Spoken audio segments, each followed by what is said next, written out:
So good afternoon now, another day, another video.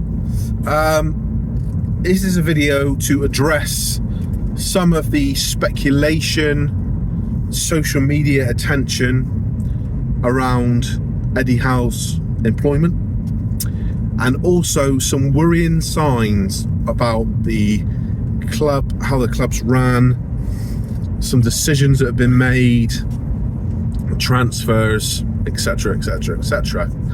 Now, a precursor to this, it was nice to see David Hopkinson, the new CEO, on TalkSport on Wednesday. I thought he spoke very well. There was nothing he said that was like, oh my god, groundbreaking news.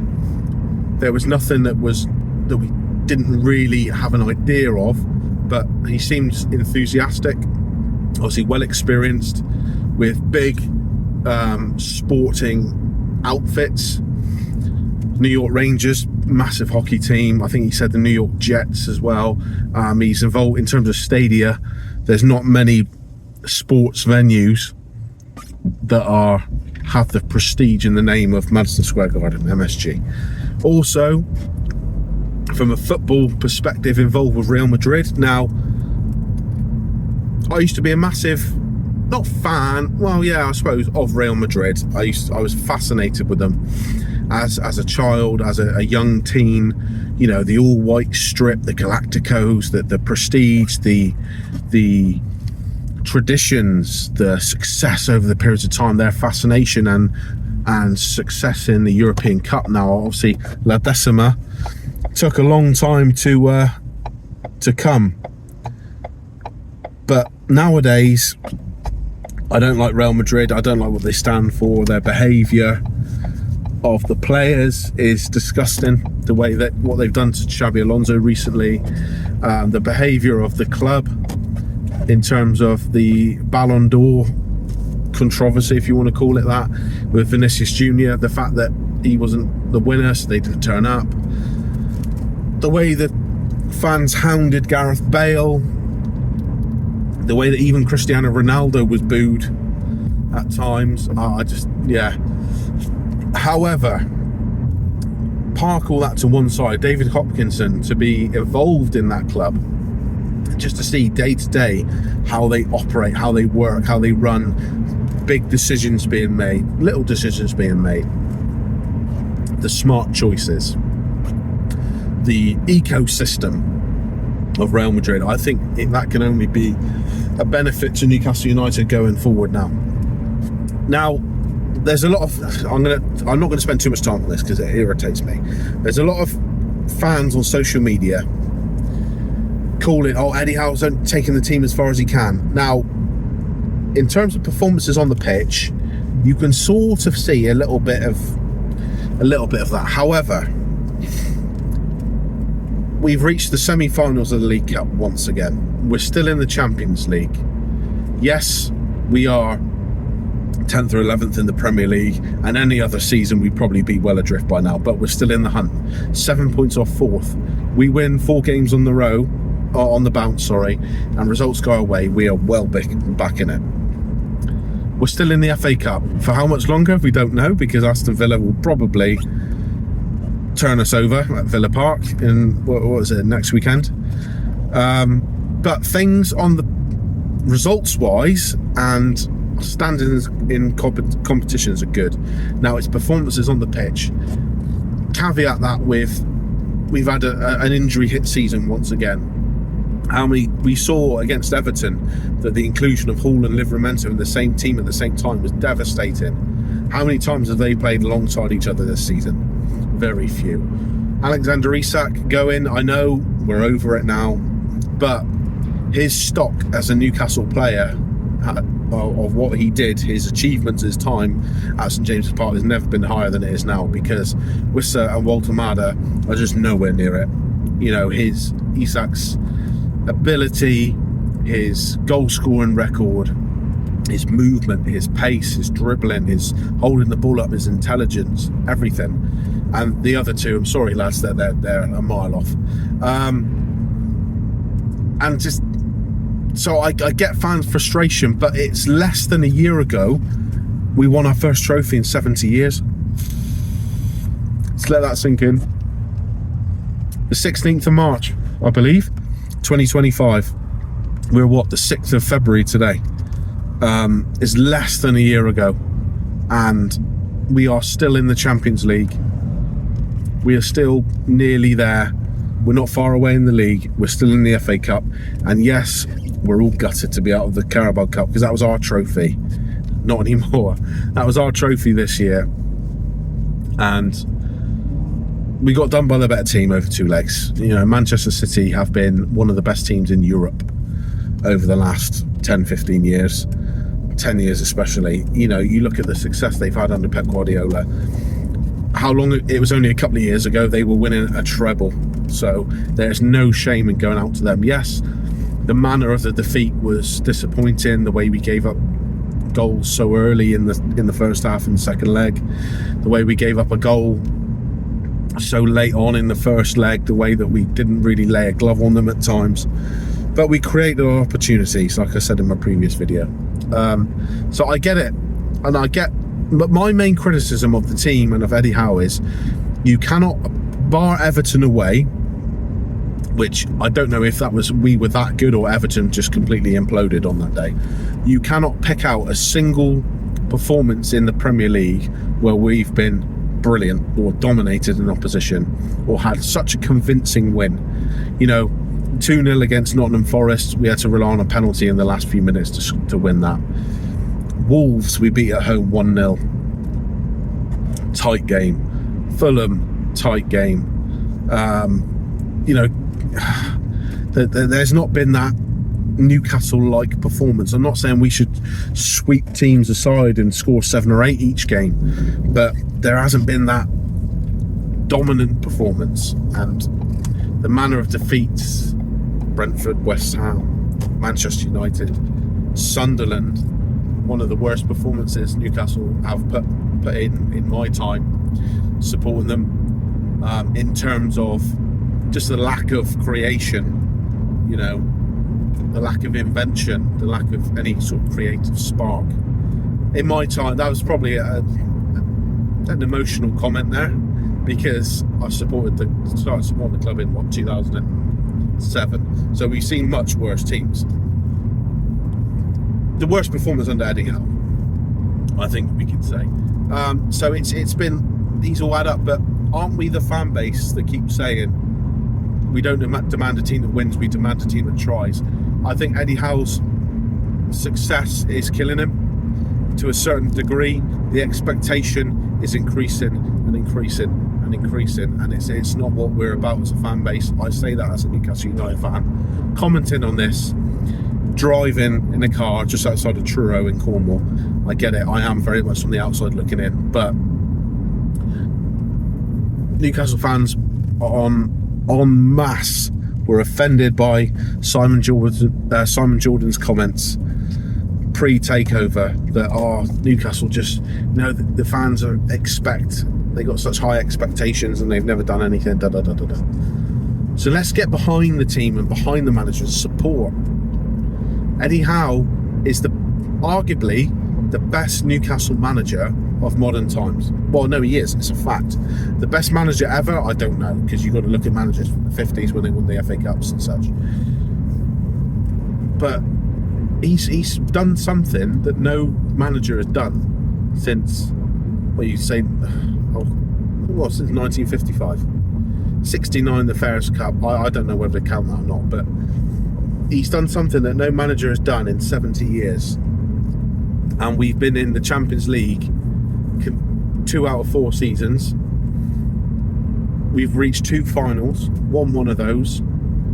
In the League Cup, Eddie's first full season got to the final. Second full season, reached the quarters, because we were in the Champions League as well. Then we got to the final again and won it. Now we're in the semis.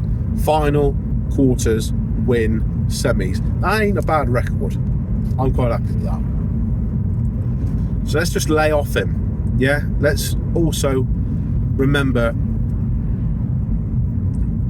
out of the 5 or 6 signings that were made in the summer, only one has hit the ground running, is Malik Thiaw, who looks a bit shaky now because I think he's exhausted. He played like 30 odd games on the bounce. Elanga, sensational goal against Man City. I hope that's a turning point for him. Fantastic. But up until that point, useless. Strong statement, I know, but not very good at all.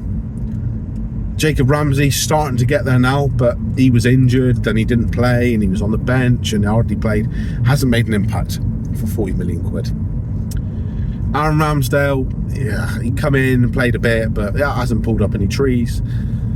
Worcester was injured for so long and is still psychologically injured, I think.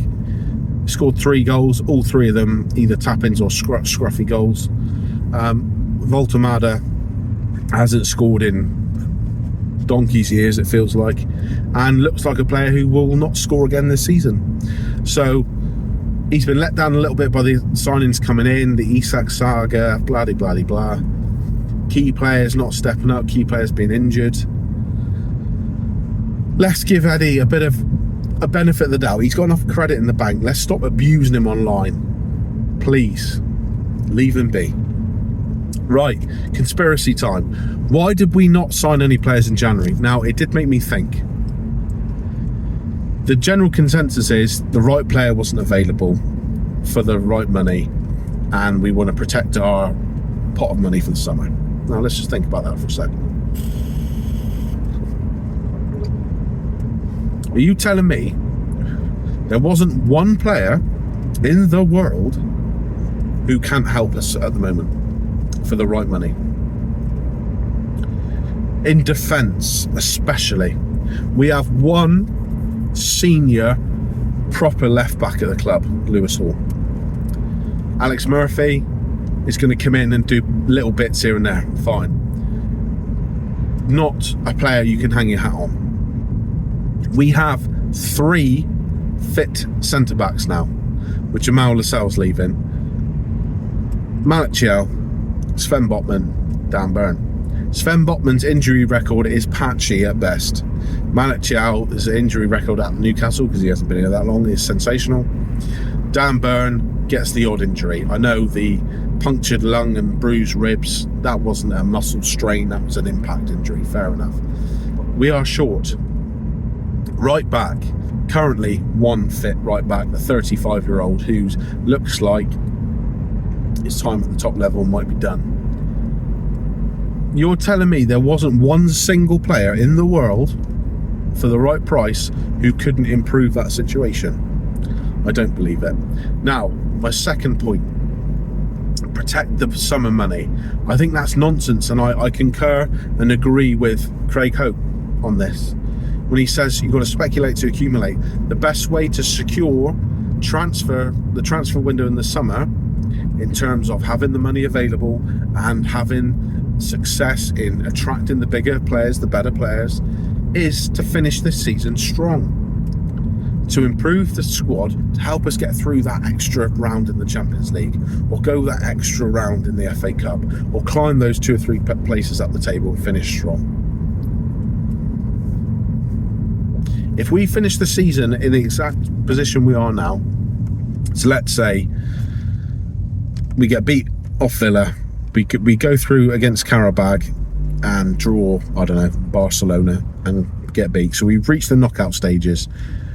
We've reached whatever round it is in the FA Cup. We've gone to the semi-finals in the League Cup, and we finish, let's say, 8th. Right? I know we're 10th, 11th at the minute, but let's say 8th. We're going to be able to sign a certain level of player, yes. What on earth is going on there?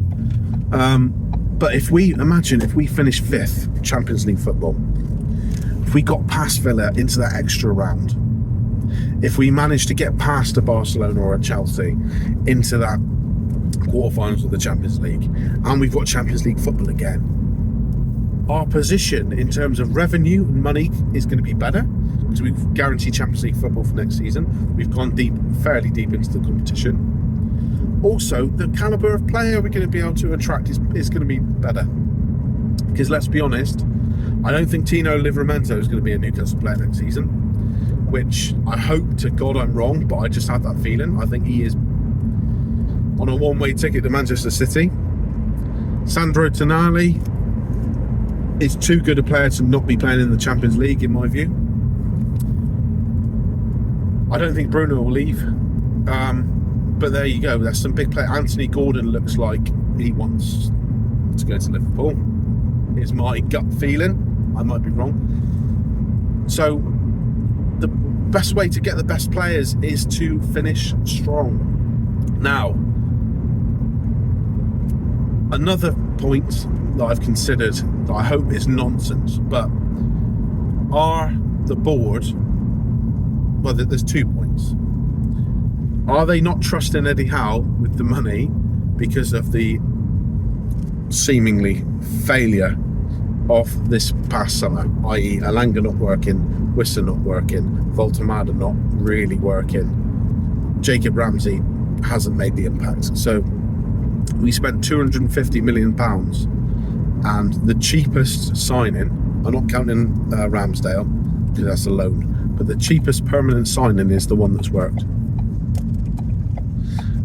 So it might be a case of, right, Hopkinson and I forget the name of the sporting director haven't long come in. They came in as the transfer window closed, I believe. So they're thinking, right, we're deep diving into our lists of players, setting up a scouting network, etc. We don't feel like we're ready to make moves in the transfer market yet. Let's wait till the summer. Now, if that's the case, not ideal because we needed that player now, but fair enough. The next point is, are the ownership, are PIF and the Saudis, are they fed up of Eddie Howe? Because they want to be number one, remember. I hope they're still invested and still interested. You get the feeling that they've sort of lost interest with Newcastle because they thought they were going to come in and pump loads of money in, and PSR has prevented that. But are they perhaps thinking, do you know what? Why give Eddie X amount of money in January if we're going to get rid of him in the summer? Why not save that money for the next manager? Now, I hope to God that's wrong, but it's worth thinking about. It's really worth thinking about. But yeah, a lot there. Let me know what you think. Please comment, like, subscribe, all that malarkey. Finally home now, near enough. I got a stinking cold in my sinuses here. Oh, headaches, not sleeping. But what do you think? Brentford at home tomorrow. I'm hope to God. I just want to see a convincing win. I don't want the 2-1 that we need a penalty. I don't want like a 2-1 we did against Burnley at home where we scored via a penalty and direct from a corner. I want to see chances. I want to see Wissa getting chances, Voltemada getting chances if he plays. Let's score some goals. Let's blow a team away at home. Let's be Newcastle United at St James's Park. Anyway, thanks for watching. See you later.